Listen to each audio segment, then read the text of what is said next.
almost thought I split this thing when I had to gavel down the third graders. They got pretty damn noisy. Nobody could loud roar.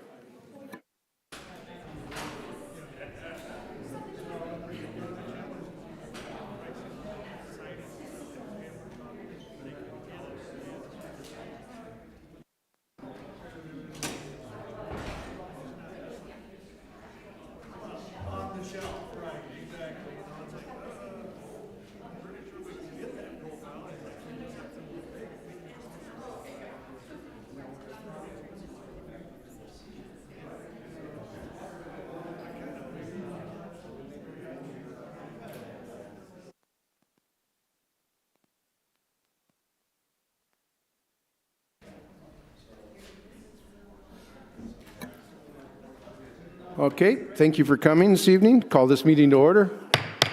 Please stand for the Pledge of Allegiance. I pledge allegiance to the flag of the United States of America and to the republic for which it stands, one nation, under God, indivisible, with liberty and justice for all. All right, will the clerk please take the attendance? 6 council members are present, Mr. Mayor. Councilmember Doran is absent this evening. All right. Action to approve the agenda. Entertain a motion to approve the agenda. So moved. Please call the roll.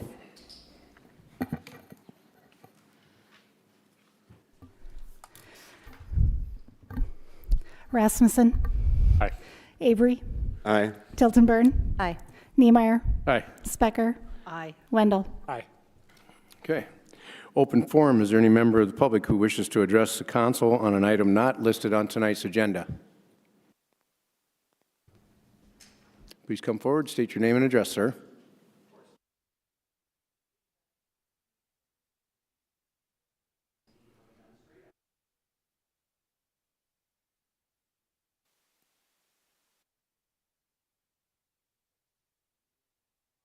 Claire, she is. So we have a certain time where Oh. SDSU comes up. So I am so sorry. If there's any Okay, other well, item you want to bring I up, will- otherwise I'll I have will you come come up back later. then. Okay. All right. Thank you.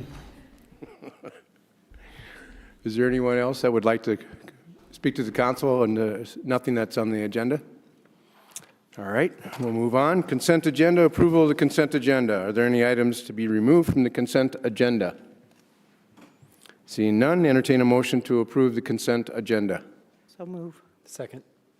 Is there any public comment on any of the items on the consent agenda? Council, questions, comments?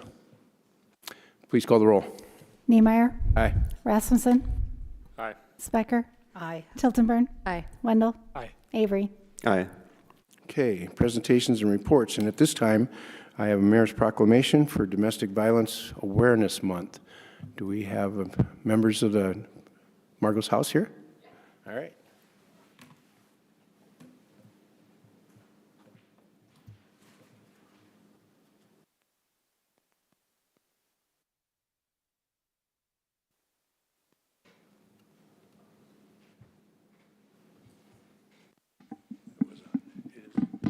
Yeah, okay. All right. Whereas domestic violence is prevalent in every community with implications for personal, family, and community health, and whereas anyone can be a victim of domestic violence, regardless of age, socioeconomic status, sexual orientation, gender, race, religion, or nationality, and whereas domestic violence is a pattern of assaultive and coercive behaviors which include physical, sexual, verbal, economic, and psychological abuse that adults or adolescents use against their intimate partner. Now therefore, I, Oakey G. Niemeyer, Mayor of the City of Brookings, State of South Dakota, do hereby proclaim October 2024 as Domestic Violence Awareness Month, and call upon all of Brookings to be open to understanding the nature of domestic violence, to advocate for the use of tolerance, support, and reason in the face of conflict and against the use of violence, to empower those who have been victimized by violence, and to promote a less violent society by modeling, educating, and promoting alternatives to violence. Thank you. Anything to say? Yes, I do. I've got a few things.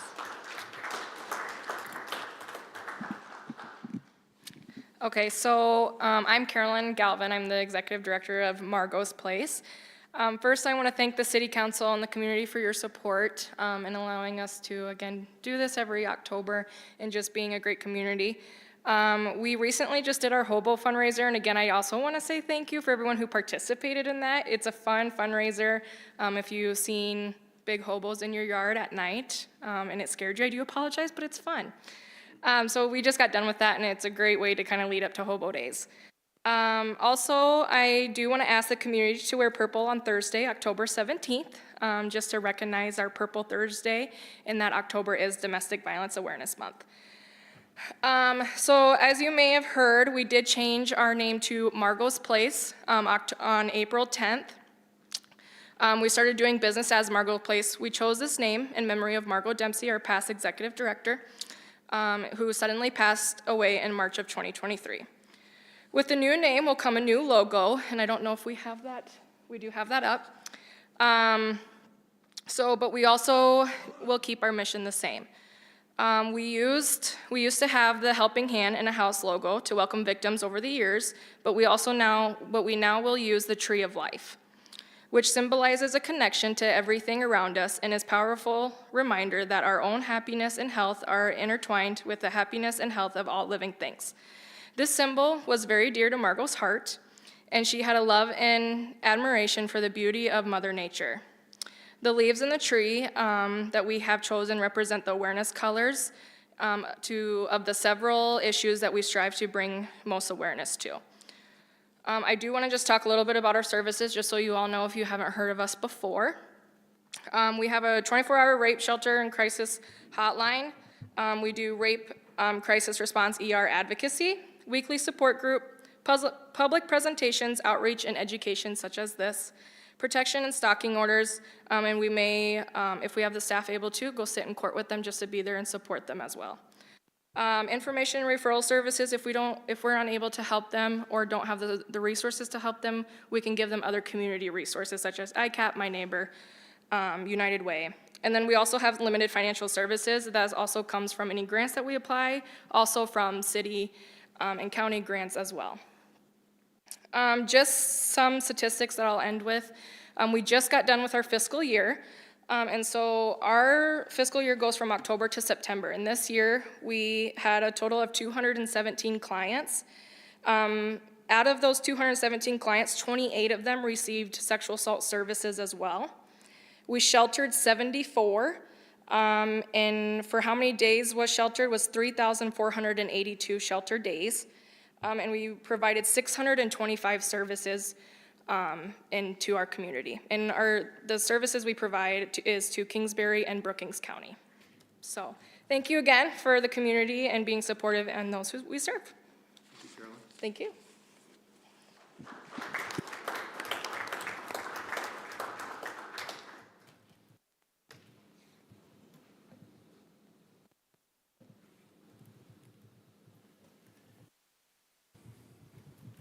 Okay, next thing up here, and invite Ainsley Bennett, Chamber Events Coordinator, and Kelsey Doom, Chamber Director, to come forward and present an item.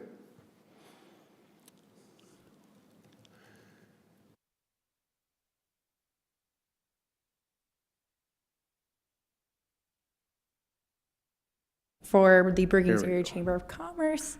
Can you hear me now?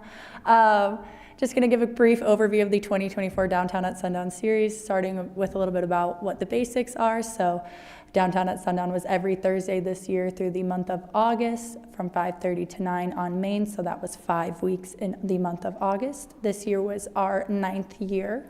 And the primary goal of Downtown at Sundown is just to create a free event for all ages and a common gathering space for members and visitors alike. This picture here is the last night of Downtown at Sundown, just kind of showcasing everybody involved. So it was a great day to have that.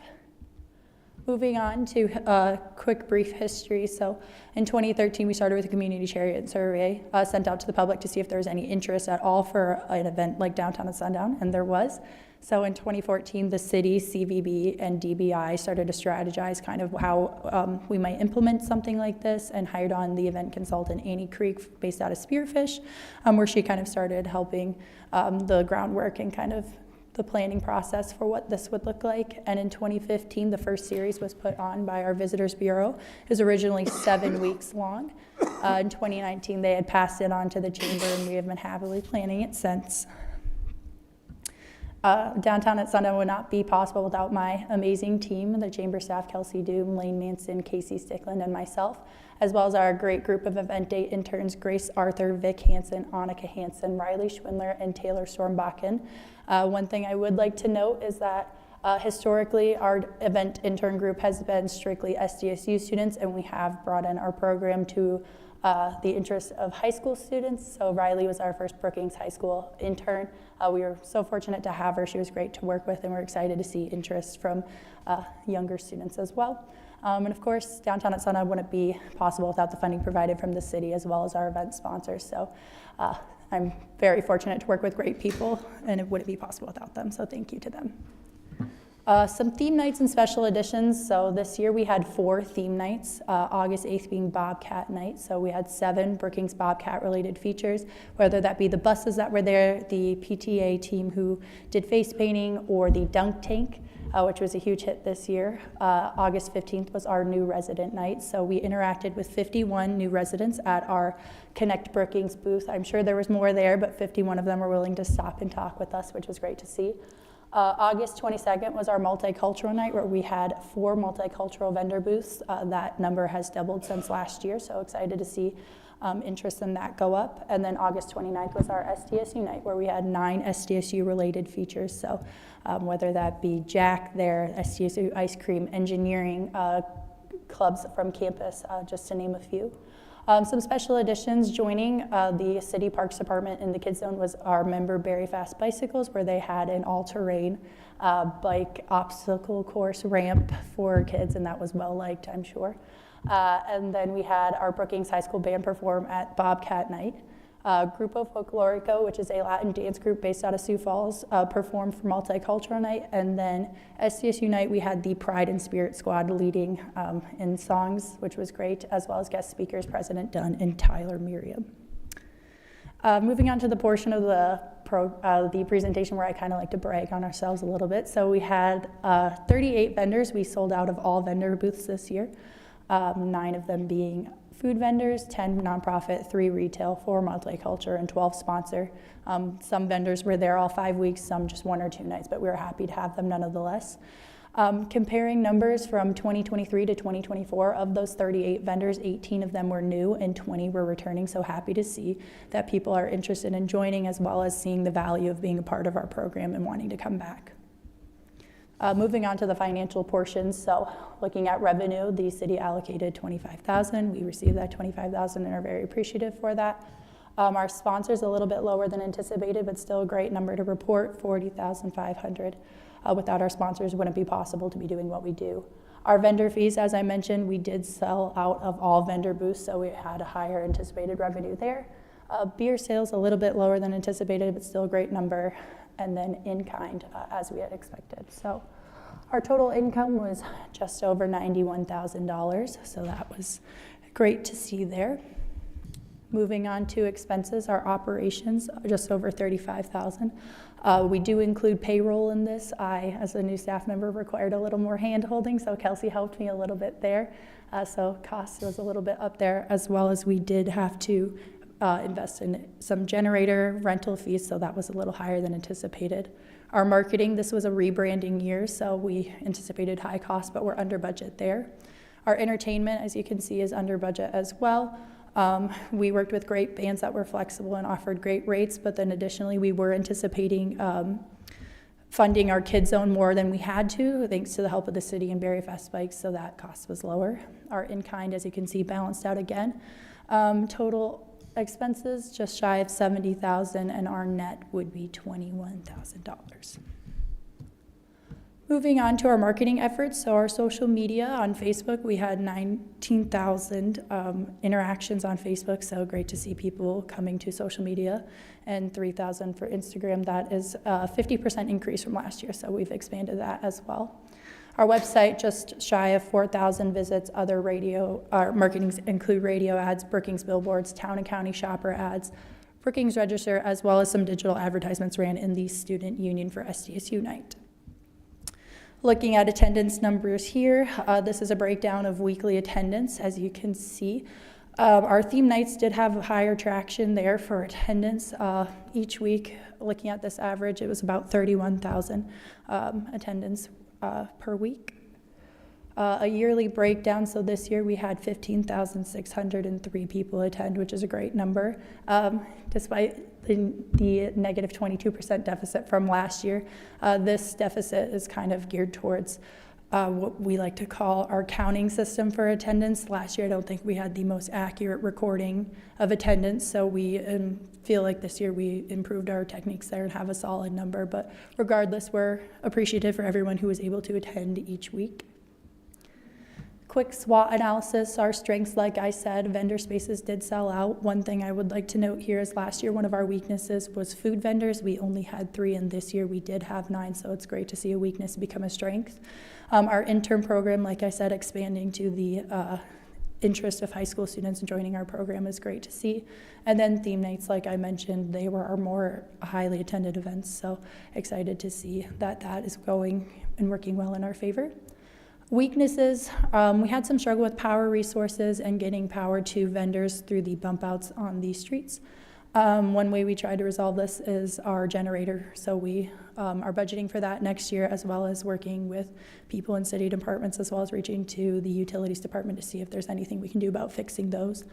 As well, another weakness was volunteers. Our volunteer base was just not as high as we expected, and we had to scrap one of our face painting booths just due to lack of interest in volunteers. So one way we're trying to fix that is just reaching out to nonprofit organizations earlier in the year to see if they would be willing to help us out if they were able to do some sort of free will donation at their booth. Moving forward, some opportunities. We have community involvement. We have the Brookings School District and SDSU. I would like to continue to build those relationships because I think those are great ways just for them to kind of get the community more involved and then have more fun, specialized things because they do bring a lot to Downtown at Sundown. Listed as an opportunity and a threat is location. So we are considering moving the location of Downtown at Sundown more towards the more on Main rather than deviating off.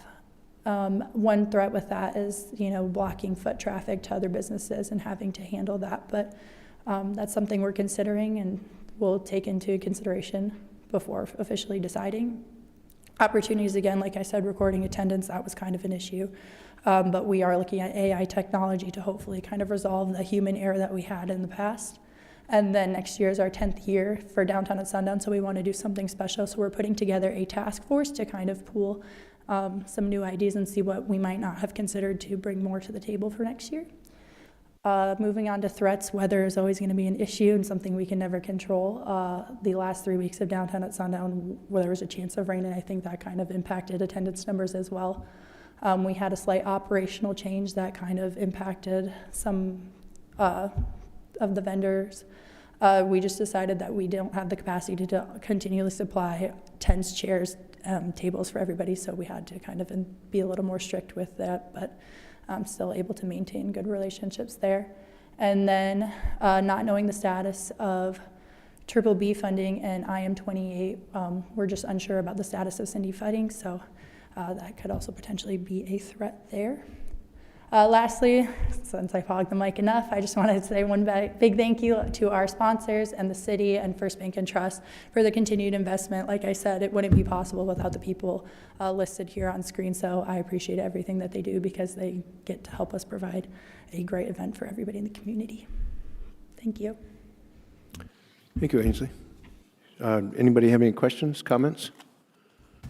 I know I attended at least 3 of them and had a great time. We always had a Brookings City booth there, and we ran out of bike backpacks really quickly one night. Otherwise, it was a lot of fun. So, thank you very much. Thank you. All right, now we have the SDSU Students Association report. I'll try this one more time here for you now. Yeah. Again, my name is Hayden Bentz. I serve as the Vice President of the SDSU Students Association. And I'm obviously not Claire. She is on the Hobo Day Committee, so she's very busy this week with Hobo Day festivities. So she asked if I would fill in for her this evening, and I was more than happy to do that. I'd first like to thank Council Members Rasmussen and Doran for attending our meeting this past week. It was really great to have both of you there with us. I know Councilmember Doran isn't with us this evening. But again, Councilmember Rasmussen, thanks for coming and sharing what the council's been working on. And I hope that this just leads to a stronger relationship between the Students Association and the City of Brookings as well. So obviously it is Hobo Week, so campus is very busy with Hobo Day festivities. So currently this evening it's Bum Over is the event, so students will go into the student union and build cardboard shanties. Is what the Hobo Day committee politely refers to them as. So we'll see what various student groups come up with for the various constructions. But again, all week long there's been events, and then it will obviously culminate on Saturday with the parade and football game. And then a little bit of an update on something that Claire told me that she had been sharing with you on our general activity fee survey that we had put out to the students of SDSU. So again, for some context, the general activity fee are student fees that every single student pays based on the amount of credit hours they take. It's $50.85 for every credit hour that a student is enrolled in. So over the course of the next few years, there will be various bonds that are set to expire on the general activity fee that are going to the student union and the wellness center. So as Students Association went through a whole strategic planning process last year and identified those bonds as an area where we'd potentially like to reallocate to different areas on campus, mainly being mental health resource funding, as well as student organization funding for any events that they want to host on campus. So as such, through a reinterpretation of Board of Regents policy, we had to have a student vote on whether or not they wanted to approve that reallocation of those bond dollars.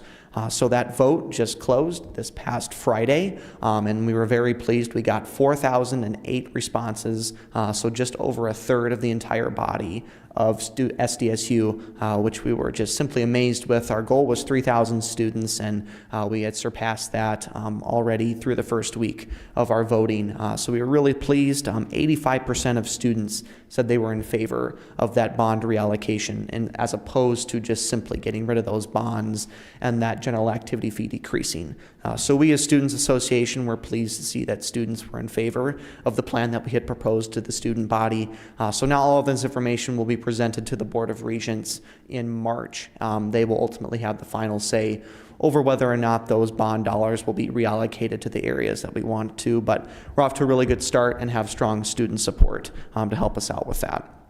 Another item, speaking of the Board of Regents, they were in town this past week at SDSU for their October meeting. I feel that it went really well with the Board of Regents. We had a Student Federation meeting, which is student government leadership from across the state at the 6 regental institutions. We had that meeting Wednesday afternoon. It's always really good to collaborate with all of those other leaders from across the state. And then that next morning, Thursday morning, we had a breakfast social with the Board of Regents just to give our student centers an opportunity to share their thoughts and ideas about what they're seeing on campus and any potential issues and areas for improvement that they might see. And then also President Trinity Peterson and I gave a report to the Board of Regents then later that day during their regularly scheduled meeting. And then the last item, or I guess I have a couple more items for you right now. So I believe Claire has been updating you on the Brookings Area Transit Authority and conversations that we've been having with them, as well as now we've involved the Chamber of Commerce and Kelsey Doom in contacting area communities that we might view as peer communities, seeing what they have in terms of a bus system and in particular an app that they use for that bus system. We've received multiple comments and complaints from students that they love the service that Beta offers, in particular Rapid Ride during evenings of Friday and Saturday. But it's sometimes difficult for them to schedule a ride and end up just calling the dispatch service through Beta, and really want to make sure that we offer students a better experience when using Beta, whether or not that's for just a regular daytime ride or during that Rapid Ride service. service. So we're in conversations again with the Chamber of Commerce, just seeing what other communities have to offer in terms of an app, and then as well as with university leadership as well to see what kind of funding might be available for such an app. And then lastly, Students Association is engaging in a voter registration initiative right now, getting students registered to vote for the upcoming general election in November. So that voter registration deadline is October 21st, as I'm sure all of you know. So really making sure that we get as many students registered to vote before that deadline, and then have them register to vote here in Brookings as well, which is really important that students have a say in any municipal elections that might be having in Brookings, which, Mr. Mayor, I know that you've spoken at Students Association meetings before as well. Correct. But no, that's all I have for you right now. All right, thanks, Hayden. Anybody have any questions or comments? I think we've heard a lot. Thank you. Of course. Okay, so ex officio reports, Brookings Municipal Utility Board. Next week, all right. And then Bree said that she wouldn't be able to attend tonight, and she'll give a report on the hospital on the next stated meeting. And then also she was going to do a report on the Student Association also. So we'll move on to the next item, which is 6E, presentation and action on Resolution 24076, a resolution adopting the Downtown Master Plan, and Sam Beckman will present this item. Good evening, Mayor, members of the council. In November of 2023, after conducting a request for proposals, the city contracted with RDG Planning and Design to construct a downtown Brookings master plan. Over the past 11 months, we have been working on building a plan that resonates with downtown and community stakeholders, as well as having actionable, achievable items for the city of Brookings and downtown Brookings over the next 10 years. This plan is intended to be a living document that would still allow City Council flexibility to make any changes down the road. In terms of public participation, we have had a total of 4 public open houses, offered an online interactive map, and received over 500 comments, both in person and online. We've also held targeted stakeholder meetings with those that interact with downtown Brookings on a daily basis through their ownership of buildings and businesses. A steering committee of individuals dedicated to downtown was formed and met several times throughout the planning process to give their feedback and direction of the plan. City Council, city staff, the Downtown Brookings Board, and our economic development partners were also engaged. Through this process, SDSU was involved with their representation on the steering committee, and a parking project from 2 current SDSU students was also incorporated into the plan. This plan is intended to be a roadmap to guide the future development and mobility patterns in downtown Brookings over the coming years through its list of suggested projects. Staff recommends approval of the resolution, and I'm going to turn it over to Corey Scott with RDG to give an overview of the plan, and we will stand by for any questions at the end. Hi, I'm Corey Scott with RDG. I wish I could clone Sam to be in every community that we're working in. She was fantastic. Kirsten as well. I'll go through an overview of the document with you, and it's kind of going from the beginning to the end. So overall, I would say the spirit of the plan is to have a downtown that's by design, not by default. So I was thinking about these individual initiatives that the public sector can do to create a private market response. And if there is a private market response, how can we best shape that? How can we guide them to build something that adds to downtown rather than take away from it? Sam mentioned the public engagement. I'll say that out of the themes for everything that we've talked about, there's 5 that came to the top. And that's what sort of things can the city do to create a private market response, stimulating private investment, establishing downtown as a place to live, and so that's thinking about housing, making it more of a neighborhood, creating a signature gathering space. So right now it's Main Street. What are some other places? Possibly a park. Improve access and circulation. This is primarily focusing on pedestrian movements and their safety. And then strengthening downtown as a destination. Many communities look at Brookings as an example precedent. How can we continue to elevate ourselves to be even a greater destination? When you're looking at the planning framework to tell the story, we organized into 5 different areas, which is Main Avenue, West Edge, East Edge, 6th Avenue, 6th Street corridor, and the south side. Within each one, there's just opportunities for possible redevelopment. These are sites subject to change, not that they will or that the plan is recommending them. We just acknowledge that market forces will influence the change in these sites. And then also looking at mobility improvements. So let's start with Main Avenue. With this one, we're looking at buildings, the streetscape, and alleys. So the horizontal, the vertical, and what's behind. Right now with the buildings, before the plan was even adopted, well, we'll see if it's adopted. Before the plan was here in front of us here today, a number of these things were already being done with facade enhancements and looking at guidelines and signage programs. So all of these things are things that the city is already proceeding forward with. There's also opportunities for filling in some of the gaps or doing something different with these gaps. So the Armory is a key catalyst project, and seeing that project go all the way through. We've got the pit, either being an opportunity for a new development project or enhancing that space to contribute to downtown, and the space next to Nick's. When we're looking at the streetscape, this is a diagram to just kind of identify the number of things that can happen here. Now, the streetscape is in really good shape, generally. It doesn't need a major overhaul in the next 5 years. It still has quite a bit of life to it, but there are some areas where it is a little tired. So the plantings, replacing those, maybe doing something a little bit different with some of the bump outs and adding some public art in those areas, doing something different with the pedestrian crosswalks and making them more pronounced. So with that, rather than just kind of saying in just basic narrative terms, identifying some of the different type of plantings that could be in those spaces that are resilient to some of the conditions that we have here up north. And then with the updating of the plantings, there's also updating some of the materials. Some of these pavers are heaving. So it's just acknowledging that some of these things need to be updated.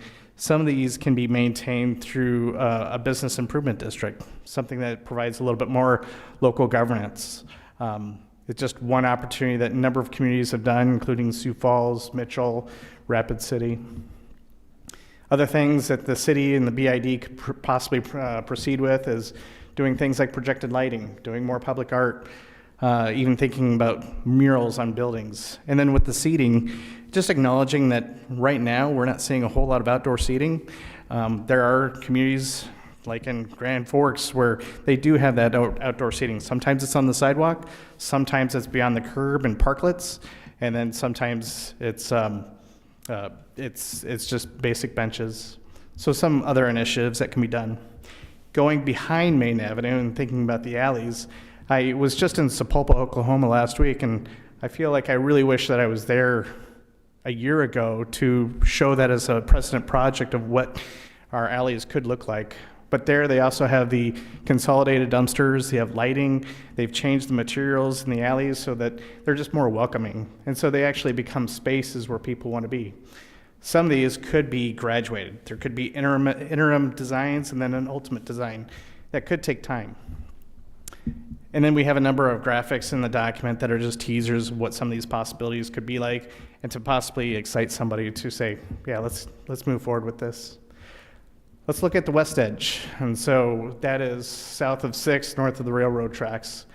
Here we're imagining that with 3rd Avenue, there could be a pilot project of just restriping the street from 3 lanes to 2 lanes and adding angled parking. Then there could be an ultimate build out where after we evaluate the condition of how that pilot project went, perhaps it becomes permanent.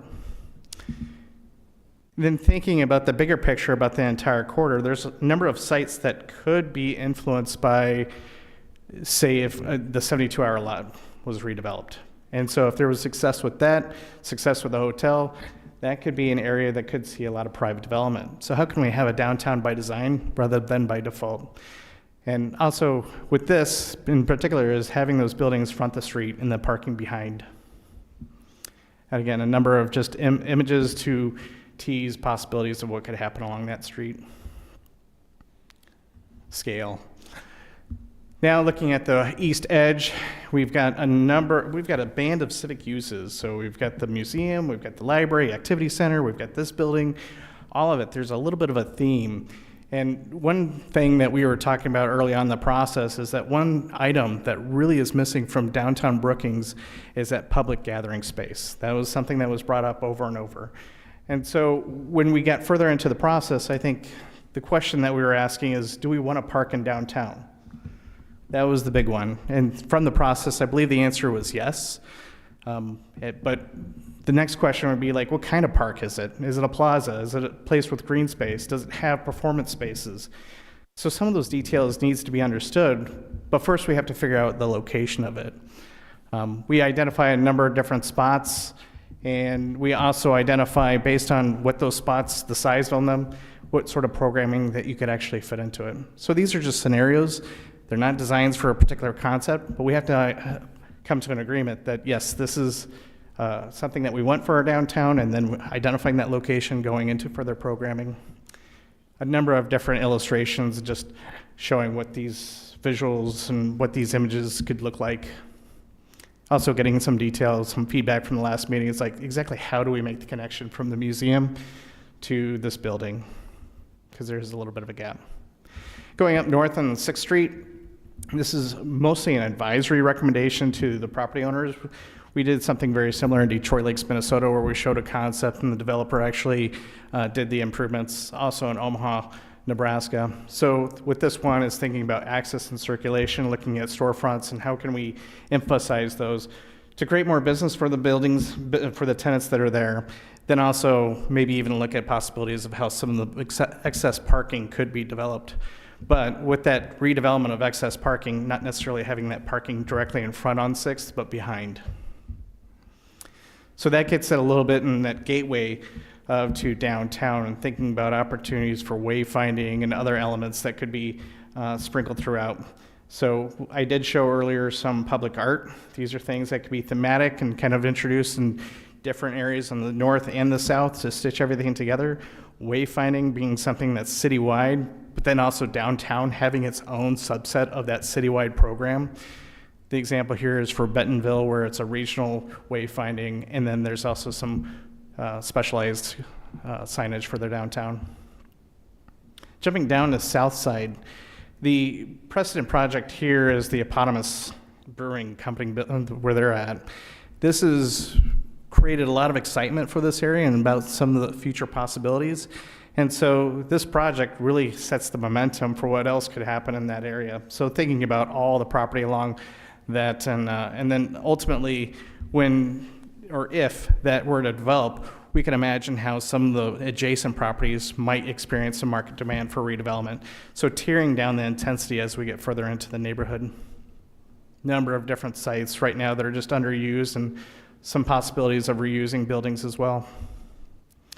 To stitch the main core of downtown and the south side, eventually we imagine that this streetscape will extend all the way further south, perhaps to 3rd Street. So not everything can be done overnight. It has to be done in stages. And so the plan just identifies a number of different projects where there's some things that might be able to happen within 3 years, 3 to 10 years, and beyond 10 years.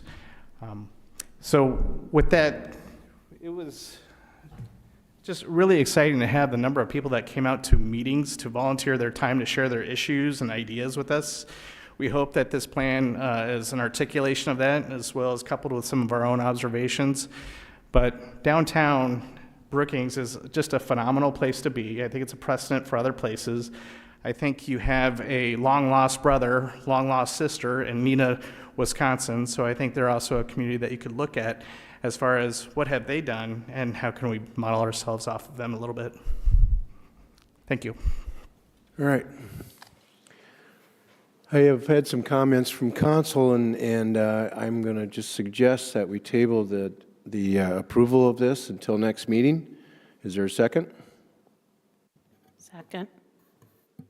I guess I'm doing this just on the basis that not all of us have had an opportunity to read all 94 pages, and we just got it on Thursday, and would like to review the whole thing. And so with that being said, please call the roll. Rasmussen. Aye. Specker. Aye. Tiltonburn. Aye. Wendell. Aye. Avery. Aye. Niemeyer. Aye.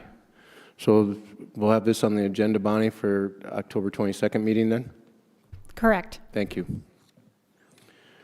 Okay, first readings. Introduction and first reading on ordinance 24-036, an ordinance authorizing budget amendment number 9 to the 2024 budget. Ashley Wrench, our financial director, will present this item. Good evening, Mayor and members of the council. This is ordinance 24-036, authorizing amendment number 9 to the 2024 budget.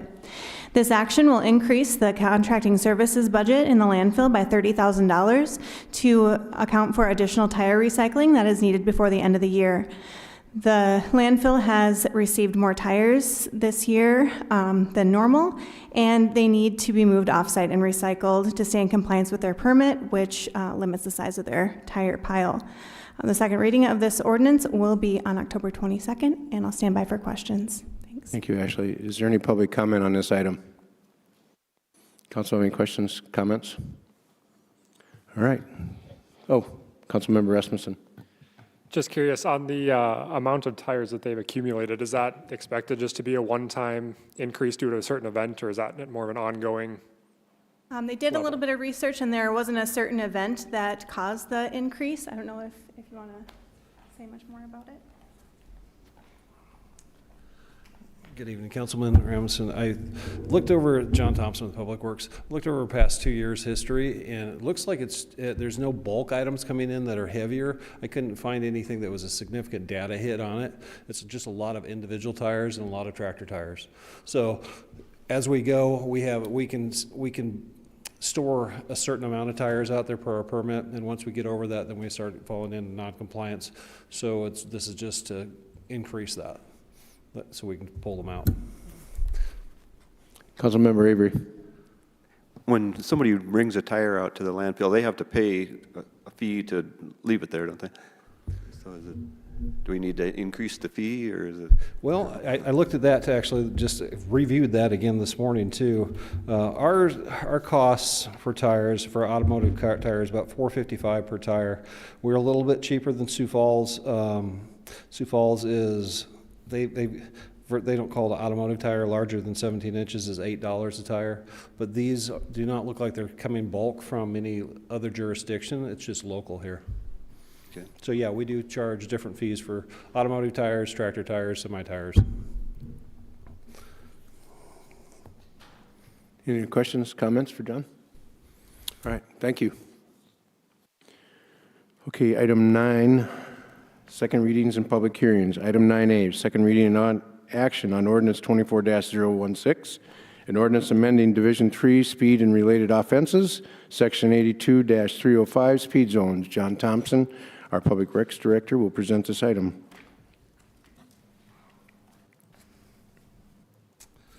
Give me 1 second. I was looking at tires.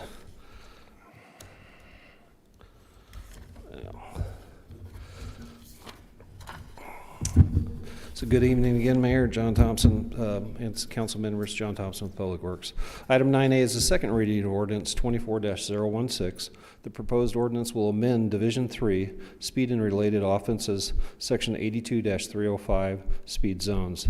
This amendment is needed as the city has recently accepted the I-29 interchange exit 130, which extends the 35-mile-an-hour speed zone along 20th Street to the eastern city limits. In addition to the amendment removes all references to U.S. Highway 14, as U.S. Highway 14 is regulated by state statutes, negating the need to include those speed zones within our city ordinance. A redlined and clean copy of this ordinance is included in your agenda package, and that concludes staff's presentation. I stand for any questions. All right. Entertain a motion to approve. So moved. Second. Been moved and second. Is there any public comment on this item? Comments from council? Questions? Please call the roll. Specker. Aye. Tiltonburn. Aye. Wendell. Aye. Avery. Aye. Niemeyer. Aye. Rasmussen. Aye. Motion passes. Item 9B, public hearing and action on ordinance 24-032, an ordinance to rezone Lot 2 in Block 3B of Prairie Hills Addition from a planned development district with business B2A, office district underlying zoning to a planned development district with business B2 district underlying zoning. Mike Struck, our Community Development Director, will present this item. Thank you, Mayor and members of the council. The item before you tonight is a rezoning in the Prairie Hills Addition. It's part of a planned development district. The current zoning is a B2A, which is an office type zoning designation. The developer and applicant are seeking a rezone to a B2. They were working through the acquisition of the property and working through their site plan process. And during that time frame, the city amended the B2A zoning district to remove drive-through facilities from the B2A. And so they were working on a concept that, they were really looking for a drive-through. It's no longer allowed in the B2A, hence the reason why they are seeking a rezoning to the B2 district to accommodate that as a potential use. As this is part of a planned development district, the area a little bit further to the east, closer to the Madera Avenue intersection is B2A or B2, and then there's an area from there going west to Tallgrass Parkway, which is B2A, and there's some office uses around there as well as some dance studio. Directly north across the street is R3A, kind of a higher density residential area. And then to the west of Tallgrass Parkway is B2 zoning, which allows a mixture of different types of commercial uses. This does come to you as a unanimous recommendation from the Planning Commission, and the Development Review Team does recommend the rezoning to a B2. As I mentioned, it is part of the Planned Development District, so there are opportunities with the initial development plan, final development plan, and depending on action potentially later in this meeting, potentially commercial corridor overlay for additional site plan review. The comprehensive plan does support the rezoning to a B2, and with that, I would stand for any questions you may have. Thanks, Mike. Entertain a motion to approve. So moved. Second. Been moved and second. Is there any, open the public hearing, is there any public comment?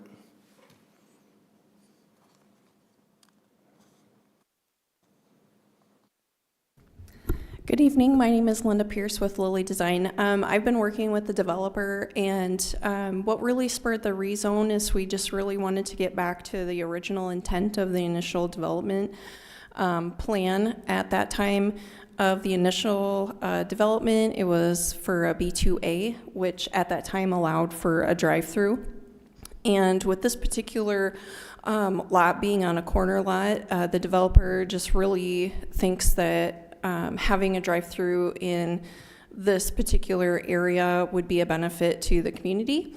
And so that's why they are requesting to go to a B2 versus a B2A, because at the time of the B2A initial development, drive-throughs were allowed. So, Any other public comment? Post public hearing. Any comments from council? Questions? Councilmember Specker. Yeah, it was, from what I remember on the B2A, we excluded the drive-throughs because of the proximity to residential homes and the speakers. And it's my understanding that B2A is what you want if you have residential properties adjacent to that lot. And it doesn't look like there's any on this map that are adjacent. So to your question, Councilmember Specker, to the south, no, there is a dance studio immediately adjacent to the south, and to the southwest is kind of a clubhouse that serves the landing development. To the east is office uses. The residential would be to the north.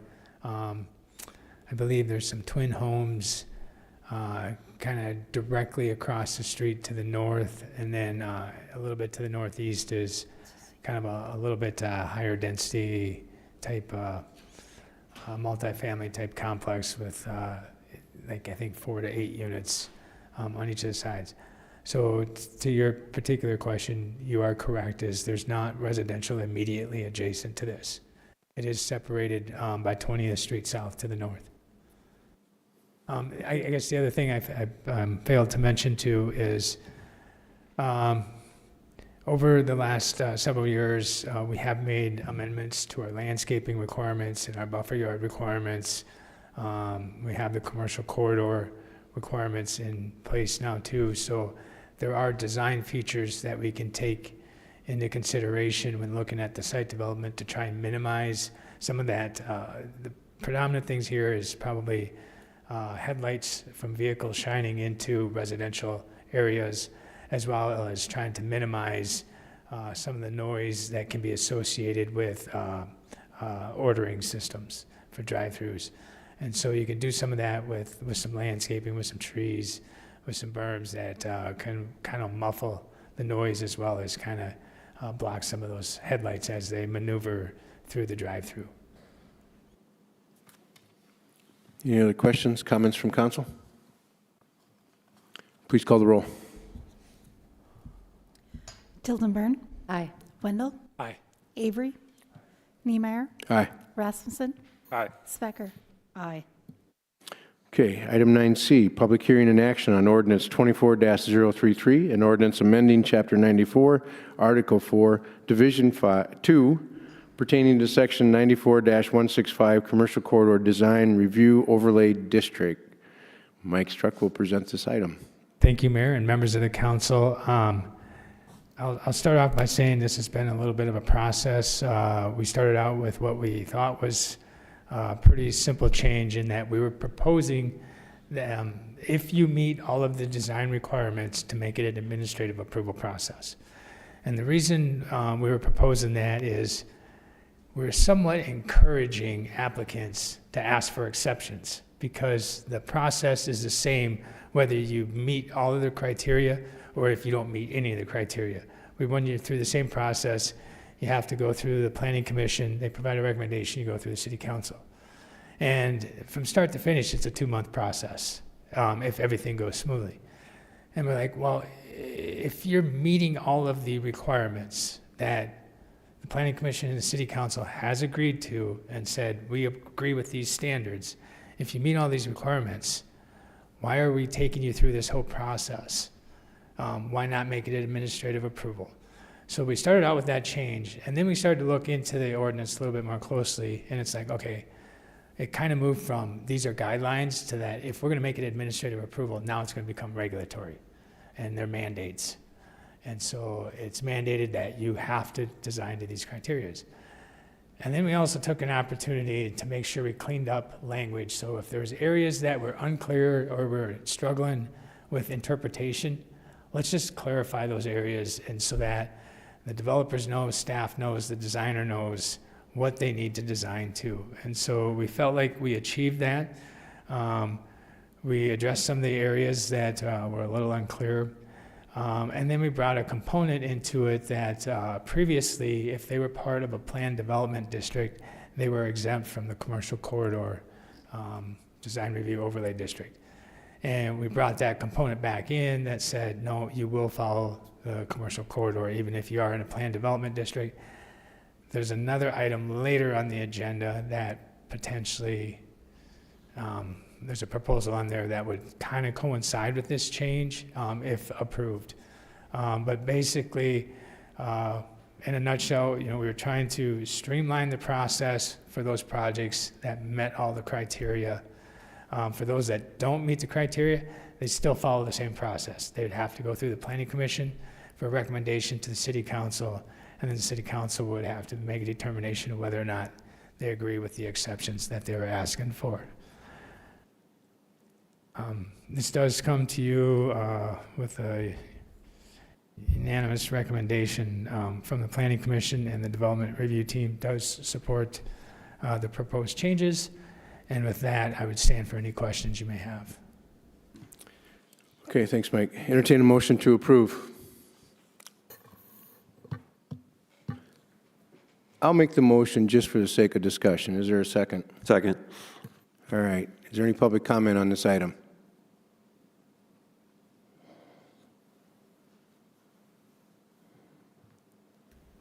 Good evening, Mayor and members of Council. Angie Boersma, Brookings resident, local architect.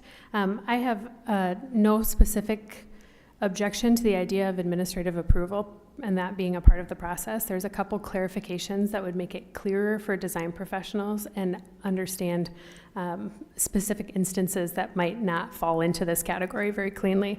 So I'm looking specifically at section The very first section, A, intent and scope. Item 2, renovations exceeding 50% of the equalized assessed value of a structure at the time of reconstruction renovation.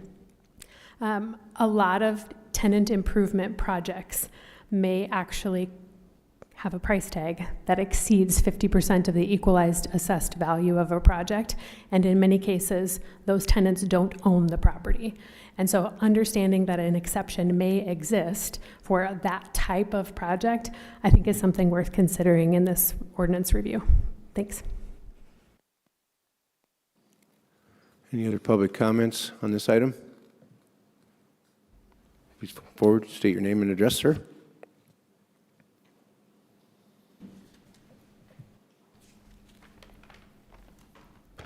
Hi, my name is Rich Ukert, 2017 Grand Arbor Avenue. Thank you for the opportunity to speak on this amendment tonight. I'm here just to follow up on a letter I sent to council and the mayor.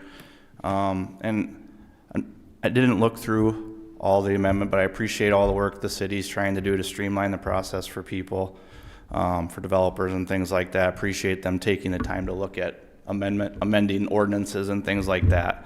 But I am in opposition to the proposed amendment, just administrative review.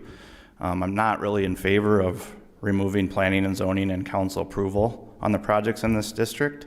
I think if you do remove that, there's an opportunity to remove public comment, which I think is valid. I think the process, while still new, is a good process. Granted, I'm not a developer and haven't gone through the process myself, so I could see how it could be a little cumbersome, but there may be some unintended consequences from this amendment. You know, we don't, it's very difficult to make sure all the rules are valid and up to date all the time. And I went through that with recently on a rezone in my area earlier this year.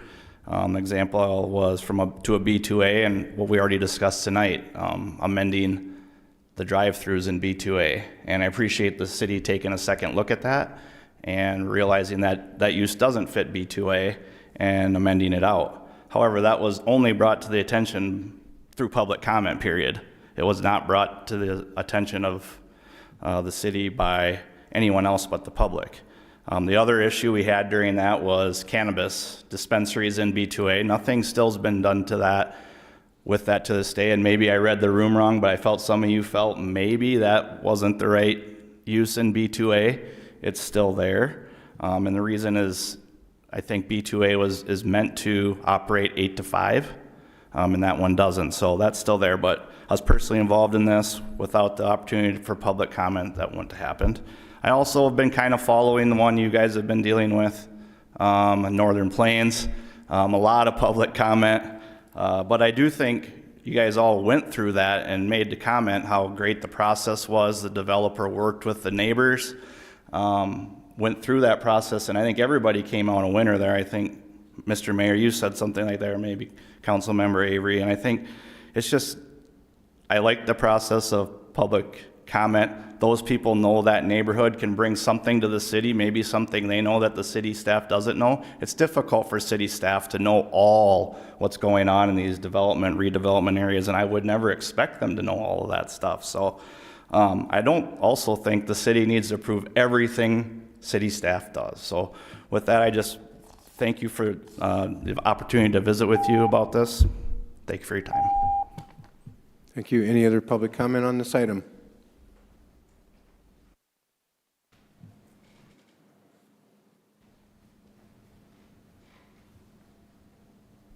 Thank you, council members. James Drew, citizen in Brookings. You know, the overlay district is another layer of oversight for city staff and council members, along with planning and zoning. If someone brings a project, they have to meet the requirements of that zoning district first.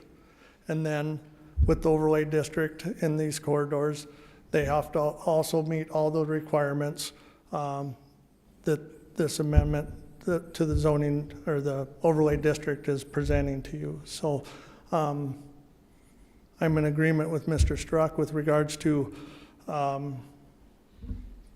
if you meet the requirements of the overlay district to have to come for another 2 months just to verify that you meet those requirements.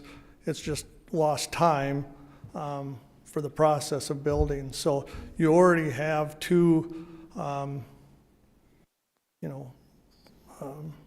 opportunities to make sure people meet those requirements. And what is the advantage of a developer to not ask for exceptions if they got to go through the extended period of going through the public comment period? So that's just my thoughts. Thank you. Any other public comments on this item? Close the public hearing. Comments from council? Councilmember Tilton Burn. First, I do want to just thank the city staff for the work that's been done on this. As you look at the marked version, you can see that there was a lot of time and effort put into adjusting some of this. And as Mike had discussed, it not only sort of looks at that administrative approval, but also at the mandated versus recommended language, and also clarifies some of the language for developers. So those elements I'm really in favor of. The administrative approval, however, is something that I do agree in terms of needing the public comment time. And so having this be an administrative approval process is not something that I would support at this time. However, I would definitely encourage our city staff to bring back another version, edited version of this that does kind of clarify that mandated versus recommended language, and clarifying the language for the developers, because I think some of those edits that happened along the way are worthwhile.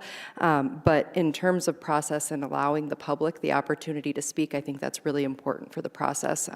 And so because of that element, I intend to vote no on this tonight. Anybody else have comments? Councilmember Wendell. Thank you, Mayor. I just wanted to note that I will likely be a no vote this evening as well. Although last time we met and in the first reading and our conversation about this, I had expressed appreciation to the staff for going through this process, gathering feedback from the development community, considering how we could perhaps better our process or expedite a process where there was potential to do so. And I appreciate that thinking and gathering that kind of feedback. At this particular juncture, I've heard feedback from my colleagues on the council that they're not comfortable removing that kind of public interaction opportunity, and we've heard from some members of the community that they were uncomfortable as well. And so that's why I would vote no tonight, although I liked the thinking that was behind expediting this process and gathering feedback from the development community to try to make some improvements. It sounds like there isn't a public appetite to move in this direction right now. Any other comments from council? Maybe a comment from me. I was thinking about this as we're talking about this whole process. I know how long it takes. We've heard about this numerous times, and how can we streamline it? But what if we, instead of had a first and a second reading, if they met all the criteria, that we only have one planning commission meeting and one council meeting, and get rid of that 30 days? That's what we do right now. It's one meeting. But you got a first and second reading, No, so that's no. 30 days, Mike. No, it's one public hearing at the planning commission. They provide a recommendation, one public hearing at the city council. It's not adopted by ordinance or resolution.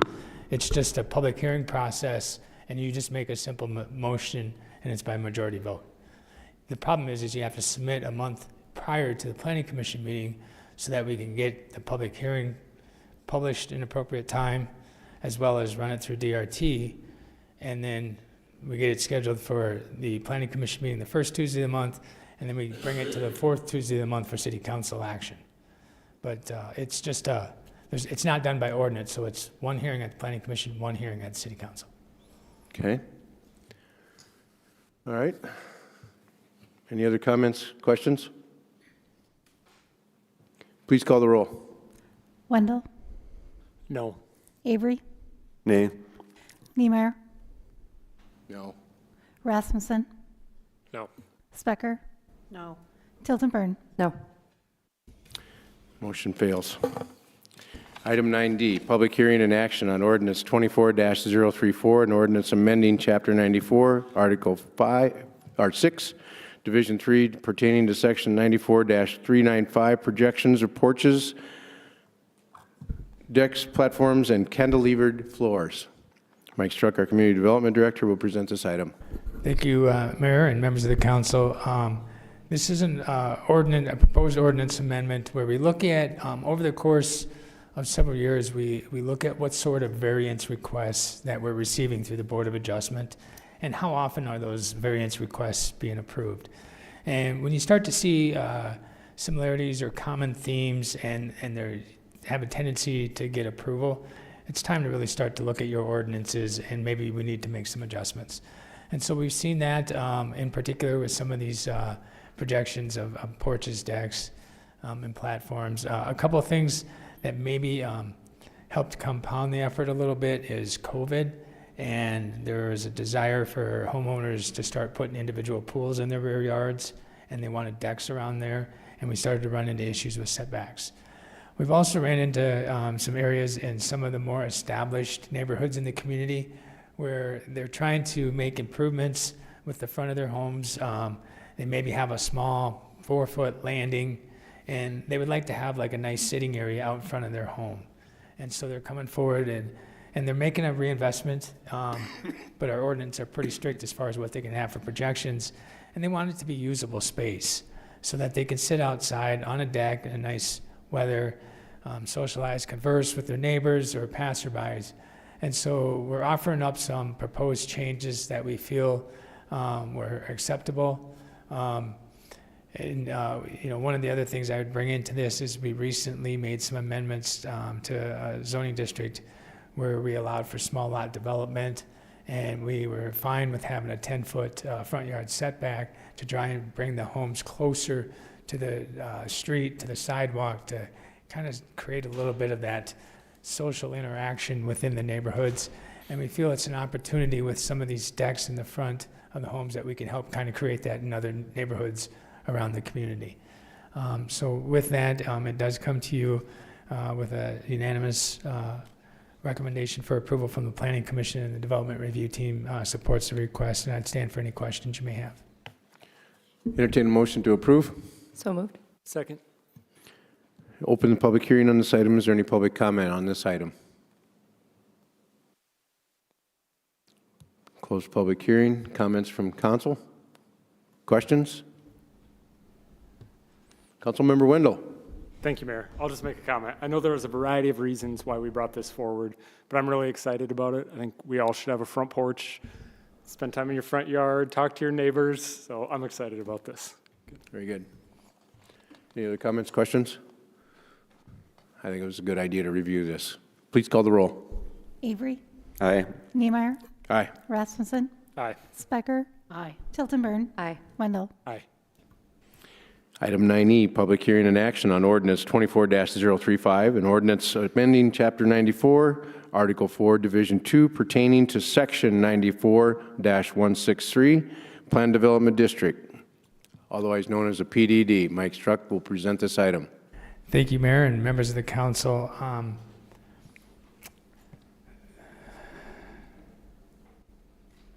So the proposed amendment before you tonight, you can see in the overhead, is really tied to the commercial corridor.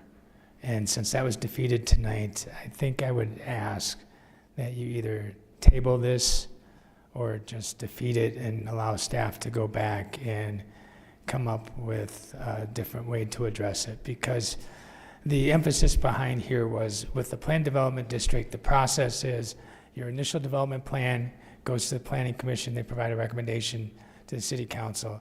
City Council approves the initial development plan. And then typically you would come back to the Planning Commission with your final development plan, and they have sole authority to approve the final development plan. The language we're proposing here is we would eliminate that final development plan and they would go to the commercial development plan. If they're designed to all of the guidelines, it'd be administrative approval. If not, they'd have to go to, if they're asking for exceptions from the approved initial development plan, they'd have to go through the Planning Commission and City Council. It contradicts a little bit what we're doing because by not approving the commercial corridor, we just lengthen the process by an extra meeting over what's currently in place.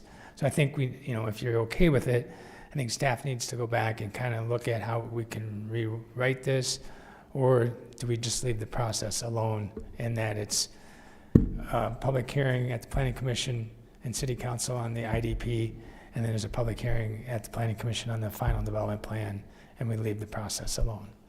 So I may be looking for a little direction on your comfort level. If you want us to take another stab at trying to rewrite this, or if we leave the process alone, or if we go back and try and address the commercial corridor overlay district, get that in place, and then maybe revisit this particular item. Do we have to make a date? No, it can be tabled indefinitely until the issue is ready to come back to the council.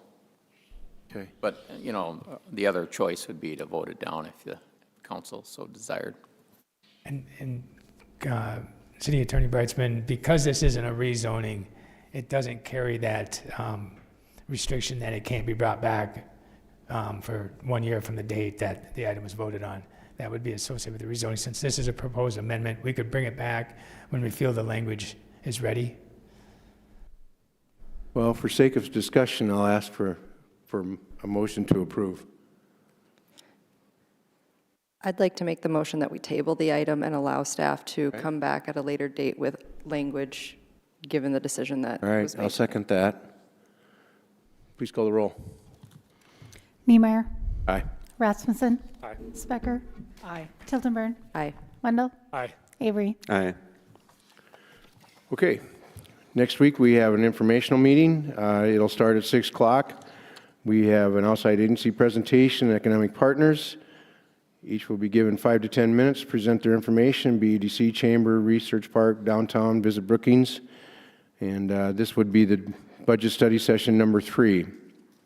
Sustainability Council, we still going to have that on there also? Okay. And then October 22nd, our next stated regular meeting, we have proclamation, First Generation College Celebration Day, SDSU report, first reading on budget amendment number 9, ordinance, first reading budget for the 2025. And then second readings and public hearings. We have application for a malt and wine liquor license at the Quick Star on 20th. And then, of course, the always anticipated city progress report by our assistant to the city manager. Any other items that the council would like to bring up for this next future? Councilmember Wendell. Thank you, Mayor. I just had a question regarding the downtown master plan. Do we know which meeting we're anticipating hearing that again? I think we're going to put it on the next meeting, the 22nd, correct? October 22nd. Okay.